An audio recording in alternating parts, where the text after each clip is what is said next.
Welcome to the Mike Litton Experience Podcast. Mike has over 31 years experience in real estate, finance, and investing. He's passionate about being a father, a teacher, a realtor, an investor, and a leader. Everyone has a story, and our passion is to help them tell it. And now, introducing the host of the Mike Litton Experience, Mike Litton. So what can you expect from the Mike Litton Experience? You can expect stories that will inspire, motivate, advice that will sharpen your focus, and expert information on real estate, finance, and market conditions. Like 30 cents a month on these accounts. I'm like, you can go right to direct. You can go right direct and just go right direct to the carrier and pay way less. Mm-hmm. I'm like, I'm actually not needed. Right. So You're just an add-on. Yeah. I'm actually not needed. I didn't understand that. Right. And so what I started to really understand the financial side was like, so I started to figure out reasons why I didn't like it. Mm-hmm. And not that it wasn't, I think it's a great service for people still. I still refer people to certain financial people that I know, but I know that business so well that I had to get out of it. Yeah. I learned too much. Yeah. And so at the time, this was actually a scary point in my life. Like it was probably, I was making money there, and there certainly I wasn't broke. But that's when I was like, I had a friend at the time was like, dude, I'm looking for something different. I'm still in Ventura County. I'm applying different sales jobs. Mm-hmm. Because I'm like, I don't want to be owning this. I was like, I'll transfer the business under my wife. I'll let her, but so she just had a license. We can get paid on stuff. But like, and we had our first son. We had another one on the way. Mm-hmm. And this is June of 19. Mm-hmm. June of 19. When 18, June of 18. And I'm like, oh, maybe I'll sell this. Maybe I'll go back into medical sales because all the athletes go into medical sales. Right? Yeah. Maybe I'll go do that. I know I can sell. Right. I know I can manage. So like what was happening at that point in my life too, those 7 years, is I didn't drink. I really didn't go out. Like I would talk to friends on Friday nights that were like, look, all my friends are a little older, had kids. They call me like, hey, what are you doing? I'm like, working on my business plan, working on my recruiting model, working on this. Like I was working, and like I'm like, dang, dude, like I was like, I had no social life. Yeah. I really like, I pushed everything. I didn't have a TV in my house for 4 years. People hated coming to my house because you couldn't watch TV. Like I didn't watch football. Really? I didn't do the things that I say that like I put myself, so all around my wife's and I's apartment, our first apartment anyway, were just affirmations. I had dream board up, affirmations. I had a couch, a secondhand couch that I got for free. Mm-hmm. I just like, that was all I did. Mm-hmm. Because when you come from like, the hardest thing for like, I'll say is like in general, when you come from like a middle class family that works their ass off, and sports is like whatever, here's the problem with coming from the middle, is you're not around enough people that are super wealthy you can learn from. And you're not around people that are really poor where you feel like I can be really poor and that's scary. So you're really comfortable staying in this little zone. Mm-hmm. I can stay here, things are now nice. I'm gonna see a barbecue on the weekends. Yeah. We're all gonna go do our thing, like we're hanging out. I never wanted that life.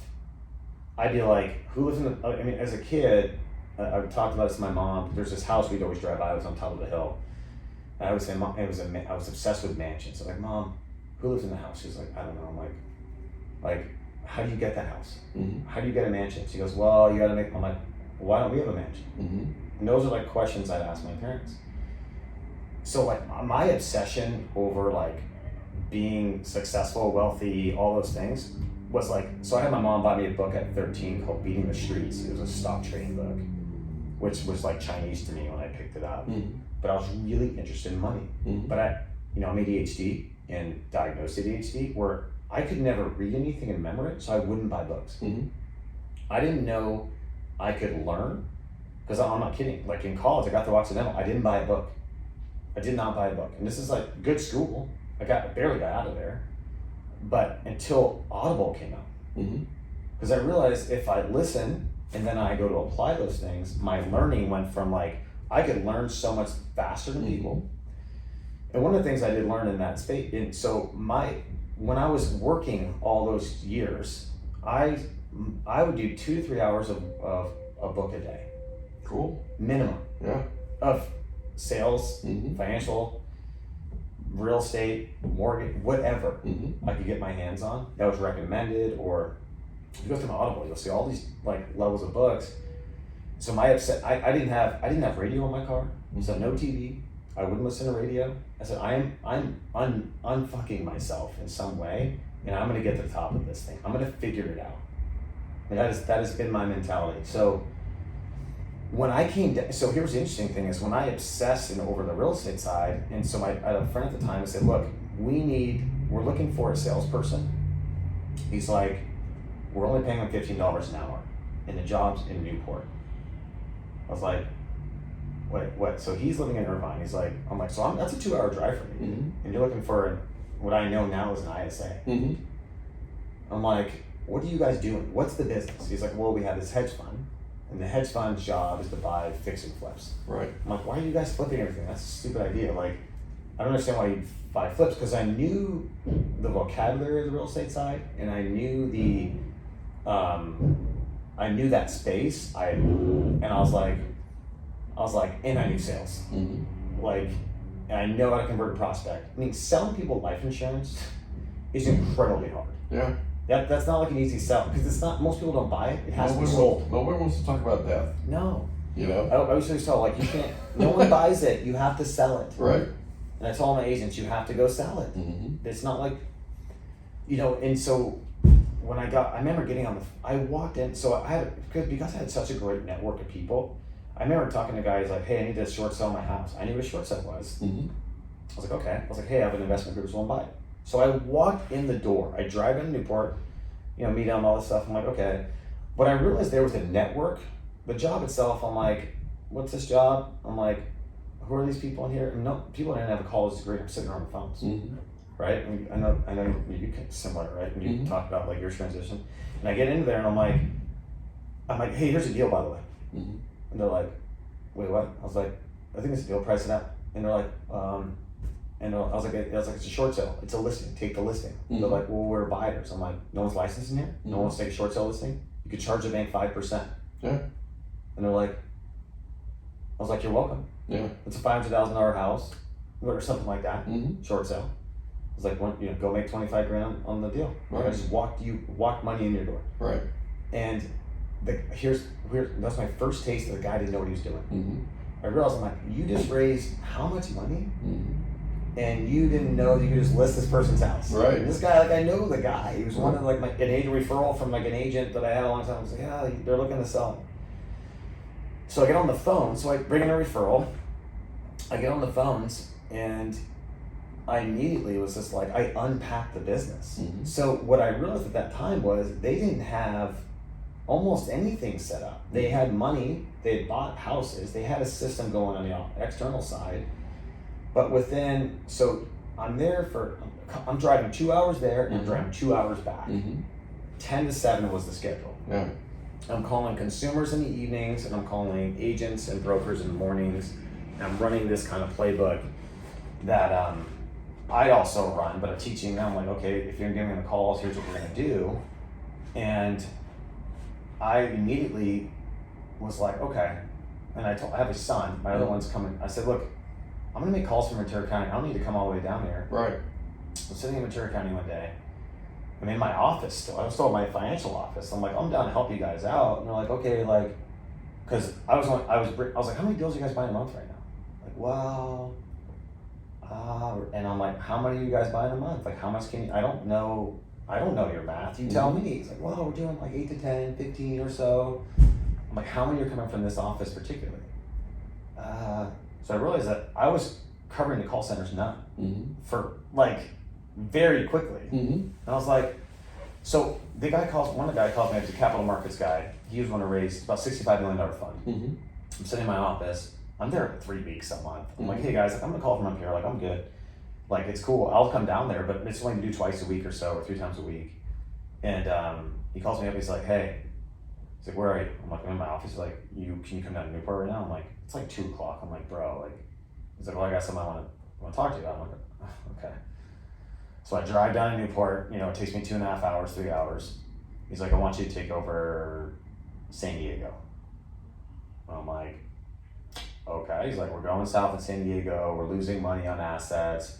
He's like, between you and I, you've kept our company afloat the last 3 weeks, and like you're just in here doing production. And you taught me, because he's a capital market, he knows how to raise money. You taught me more about real estate. I was talking about how to lend people money, lien the property, how a trustee works, how we can buy their debt, because they're calling it NODs. And I was like, okay, like these are great. You can get cash deals here. I was like, but there's so much more here that you guys aren't seeing. Exactly. You can subject to the property, keep it as a lease. You don't need all this fund. I was like, what does the fund do? Yeah. I was like, what does the fund do? I'm trying to understand what the fund does. Right. And because here's the thing, I didn't give a shit. Right. I at that point, I was married, I had a kid, I had one on the way.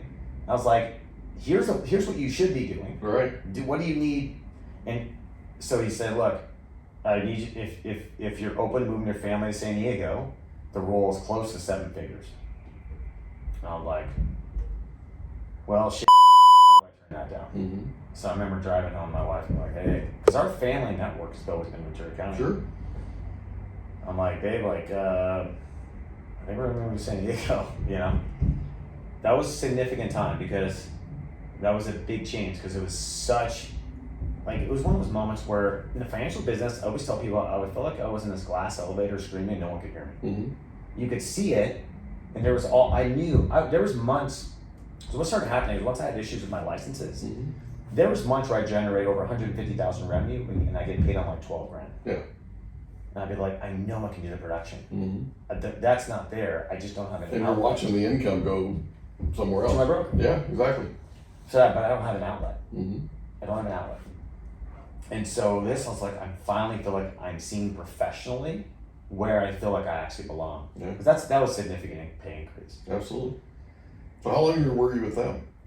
Not long, because, so I was there, ended up being there 11 months total, about a year.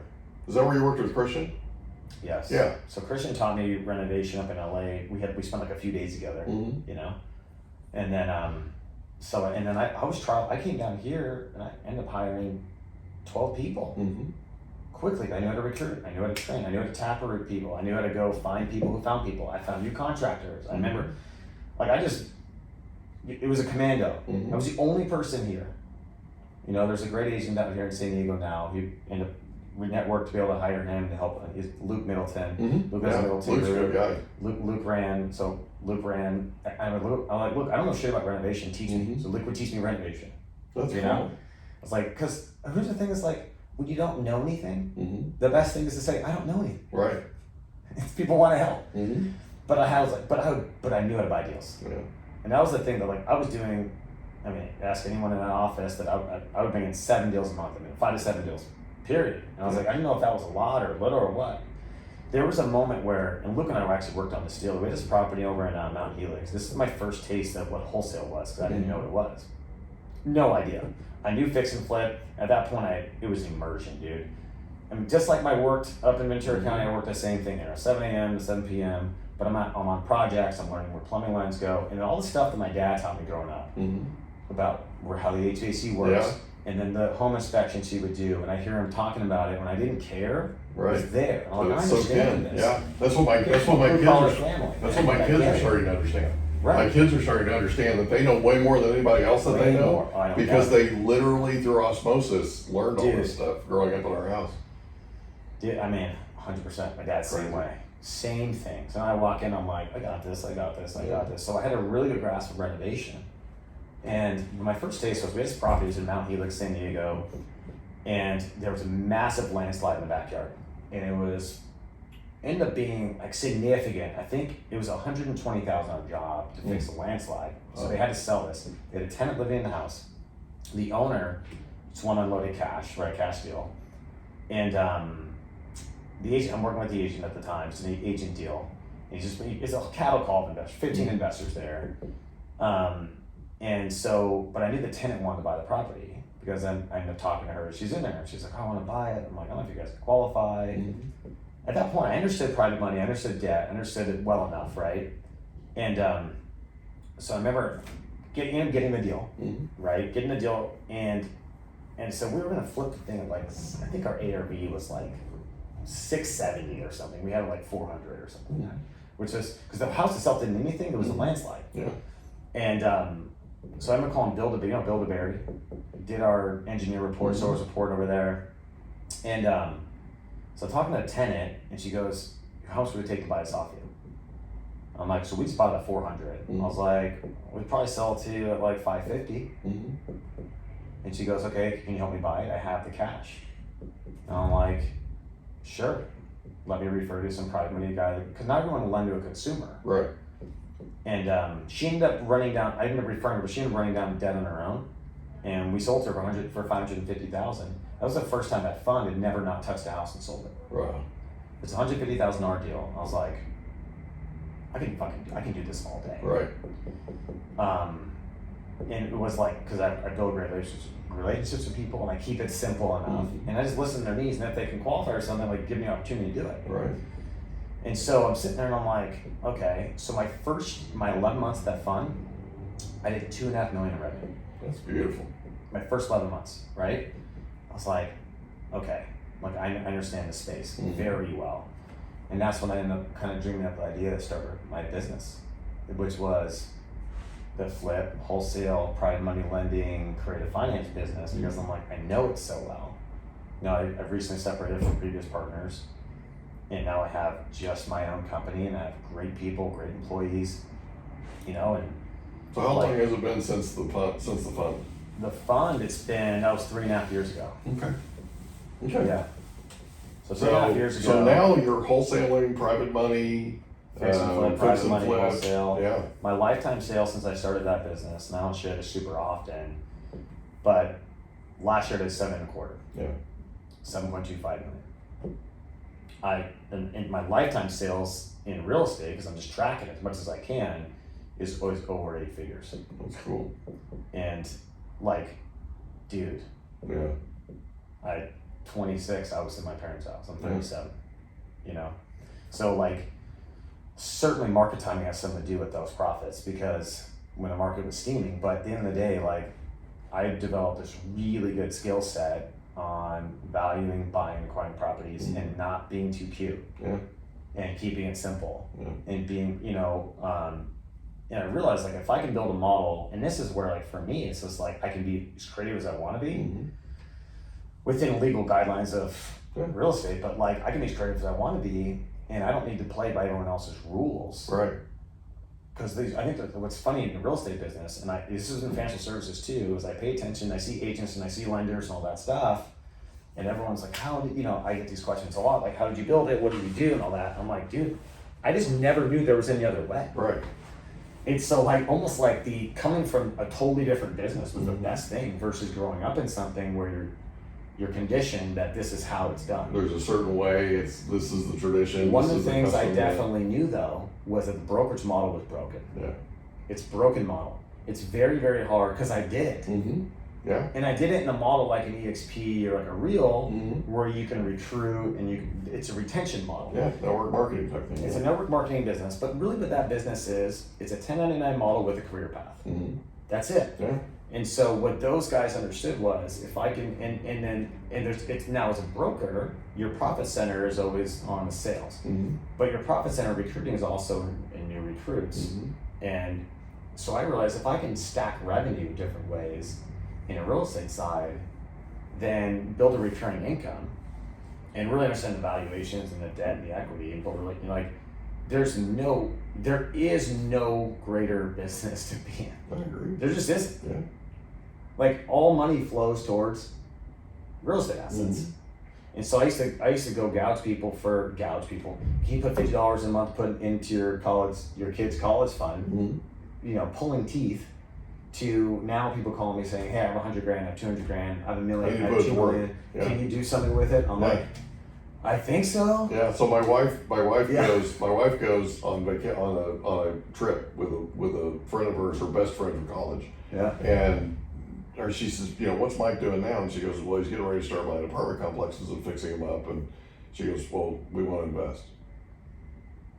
There you go. Right. People are coming out of the woodwork because they want to invest money with me. And I'm like, I don't know if I don't know if I want to partner, you know, right? But it's like, yeah. I mean, when you do what we do, people just come out of the woodwork and they want to be a part of it. They want to know what you're doing and they're excited about it. So it's cool. Yeah. So ultimately, all those, it's the business. It's a very exciting business. Like, there's so many things I love about it. I love the competition of it. Yeah. Obviously, it's fun, and the coolest thing about, I think, the space for me is I can use all the skill sets that I've developed. So the training, the teaching, the education, the negotiation, the sales, the recruiting, all those skills. I'm like, and so that's why I'm starting starting different educational stuff, because last year, which is I did not, I know your group was nominated, so we that when San Diego River Producers, I didn't know there was a nomination going on for Investor of the Year or any of that stuff. The fact that I got a nomination, I was like, wow, I had no idea. It's just all based off how many dang transactions you got. I appreciate it. Just it's based off transactions, and I'm like, dang, that's pretty cool. Yeah. Because I moved to San Diego, I didn't know anybody. Yeah. I didn't know anybody. It was just I better go and, you're like a commando. So, it's just it's an exciting time. And so all that stuff now, I'm just launching like I said, up to training, teaching people how to invest. And the ways that I understand that I just know produce income. Yeah. And it's pretty basic fundamental stuff, but man, it's if you're not around it, because I know how hard it was for me to learn. The thousands of hours, and a lot of it is just self-taught, a lot of hearing things. And one of the things that Ed Milet would always say that always resonated with me is nothing is ever taught, but it's caught. And it's so true. What I've really learned is as I catch things from people and then I create my own version of what I think they're saying, and then I kind of will back engineer it and unpack it. That's how my brain tends to work. Yeah. It's like when the student's ready, the teacher will appear. Yeah. Exactly. Yeah. I love Ed Milet. Yeah. I got to get him on this podcast. Okay, that'll be amazing, dude. So I'm gonna have you help me. Yeah, since you know him. I know him decently. Yeah. Well, that's fine. That's all right. You were part of his organization. That means you're one of his homies. Yeah. We still have my wife's still a broker in the organization. That's cool. There's different people in your life that make that impact, right? And it's a cool thing, with all the social media and being able to just find someone you align with on YouTube or social media that can help. You're on. Let's talk about social media for a second. So you're on TikTok. You're on Instagram. You're on. I'm starting. And I love your TikTok, by the way. I watch your TikToks all the time. I'm following you obviously on TikTok. I need to post more. And I started out listening to you talk about stories from investing, and I was fascinated by this stuff because I live it every day, right? Yeah. And then I end up watching your exercise videos where you're working out, you're doing your morning workout, all that kind of stuff, and I'm like, okay, I need to get busy because this guy's making me look bad. You know what I mean? So it's been motivating. It's been inspiring, man. It's cool. So you're on. So TikTok, people can find you, Daniel Tromello, right, on TikTok. And it's Trommello, right? Yep. Trommello. Yeah. And we'll have your name obviously in some links in the description. But so people can find you on Instagram, they can find you on TikTok. I didn't realize that you were doing, you were training and all that kind of stuff and sharing with people what your workout is and all that. It's pretty cool. It's so awesome. a lot of the workout stuff I do is I have a lot of buddies I'll work out. We'll share workouts and talk trash to each other. Yeah. And so it's my CrossFit buddies, my ex-football buddies. Yeah. I'm like, bitch, you're not in shape anymore. I am. Right. And we just jam each I other. can only imagine what the conversation's like with your wife in the garage every morning at 6:30, right? It's different now, for sure. Cool, we were so competitive. Yeah. But I'll post workouts all the time, and a lot of times it's for my friends. I'm like, hey, you gonna do this workout today? I know you're gonna work out today. That's cool. I somehow developed this mentality or this person, I don't know how to explain it, where people come to me and they're tell me if they're not healthy or not. I'm like, I was like, you don't have to share that. It's when you're a trainer, you always have it on your face. People are like, I ate like crap yesterday, I haven't worked out. And I'm like, okay. Because they're and it's funny because I'm like, it's okay. we all yin and yang, man. Right. As long as you're yin, right. As long as you're still staying healthy and working out. Yeah. You know? You're either spiraling upward or you're spiraling downward, baby. Some messes all the time. It's a spiral either way. Right. I know. Like it's, you know, but health is everything, man. It is. I agree. And moving your body is so important. Like, yeah, the health stuff for me is like, it's a non-negotiable. Yeah. Well, growing up the way you grew up, yeah. right? I mean, and you know, being an athlete and all that, I mean, that's a big deal. That's a big deal. Listen, I really appreciate your time. You've got to go because you've got another appointment. But I really appreciate your time, and I know our listeners do. Yeah. I know that they picked up a ton of information and a ton of nuggets from this. And I really, really appreciate being in business with you. Yeah. And I appreciate your friendship. And thanks again for being here, buddy. Thanks, brother. I appreciate you. Take care, okay? We hope you enjoyed another episode of the Mike Litton Experience. If you did, do us a favor, smash that subscribe button, tell your friends, family, and coworkers about our program, and wherever you get your podcasts, please leave us a rating. It helps us to connect with quality people just like you. And that's a wrap. Another episode of the Mike Litton Experience in the books. Reach out to Mike on Instagram at Litton Realty. Want to meet with Mike? Check out Calendly.com/Rio760.